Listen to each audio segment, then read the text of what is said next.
everybody, this is Susan from the Beverly Library. I want to welcome you to the walking tour of Beverly Part 1. And as you can see, we're starting at the dam. Now the dam system was built in the late 1830s, early 1840s, and they were built because at that time the river was king. The only way you were going to get supplies through easily was by boat. And as you know, the weather around these parts can get a little testy. Some months we have a lot of rain, like now, or we can have times that are not so rainy, and that affects the river. And if you're trying to get a boat up the river, you kind of want to make sure that the level is easy for the boat. So they built the lock and dam system to control the level of the water.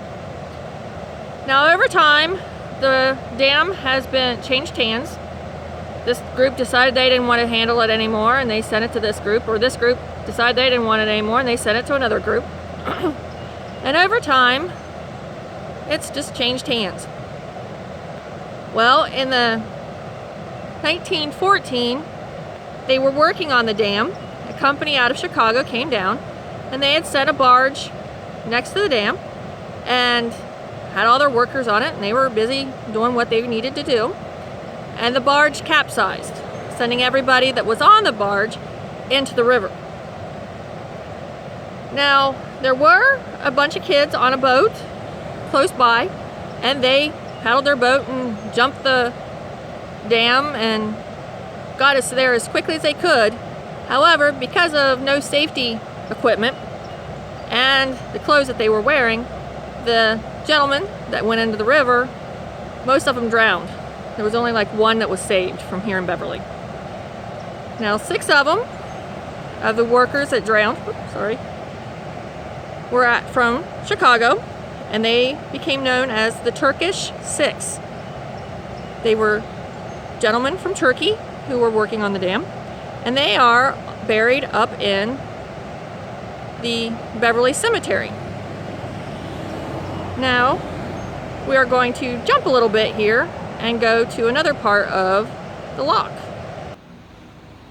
Alrighty, now we are at, for lack of a better term, the park at the lock. And this is actually close to the upper level or upper gate of the lock. And as you can see, we're right next to 60, so I'll try to talk loud and talk over the traffic. But I have 2 stories for here. The first story, as I said, at one time the river was king, and the only way you were going to get supplies or people up and down the river was by boat. And so usually they were paddle boats powered by steam engines. And as anybody who has ever worked with a steam engine knows, that sometimes bad things happen. And that would be the Buckeye Belle. The Buckeye Belle was a steam engine paddle boat that was going from Zanesville to Marietta. Oh, no, I've got a dog. And it was going through the upper lock, and they don't know why, but it exploded. Now, to give you an idea of the force of this explosion,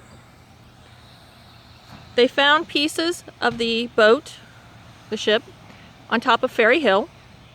They found the nameplate for the ship on the other side of the Muskingum River. It is also said that there was a baby on board, and the baby flew 30 feet into the air and landed in a hay pile and survived to the ripe old age of 60. Now, if anybody has a chance, there is a monument up at the Beverly Cemetery for the people that perished. I've got houses on the Buckeye Belle. Now, the other story that I want to tell about this end of town, or this end of the lock, is called Snow White and the 7 Dwarfs. Now, most people know the story of Snow White and 7 Dwarfs from the Disney movie, but the Beverly one is a little bit different. Once upon a time, there was a hotel with 7 little cabins that was on the island on the other side of the lock. And evidently, from what I've been told, it was the place to be. There was a bar and a dance hall, and just people went there to have fun. They would walk across the lock on a little boat or a little bridge, and then go over and have fun. However, in the early 60s, it burnt down and has since totally disappeared from the island. And that is the two stories for the upper lock. Now give me a minute and I will go down to the other end.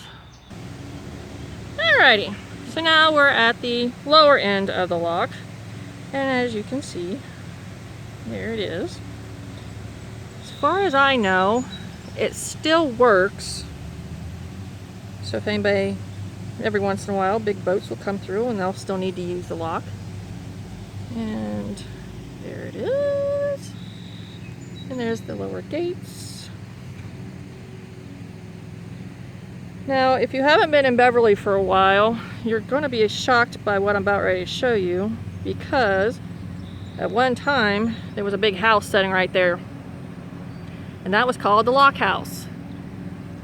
And if I understand it correctly, what that did, the person who was in charge of the lock would live in that house, and when somebody needed to come through, they would come outside and run the lock, and they'd go through.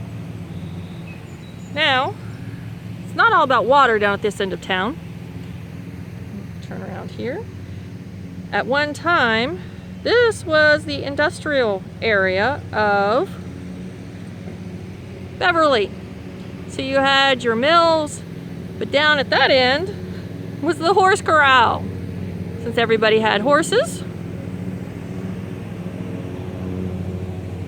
And before I get drowned out by the mower, I think I'm going to call it quits for today.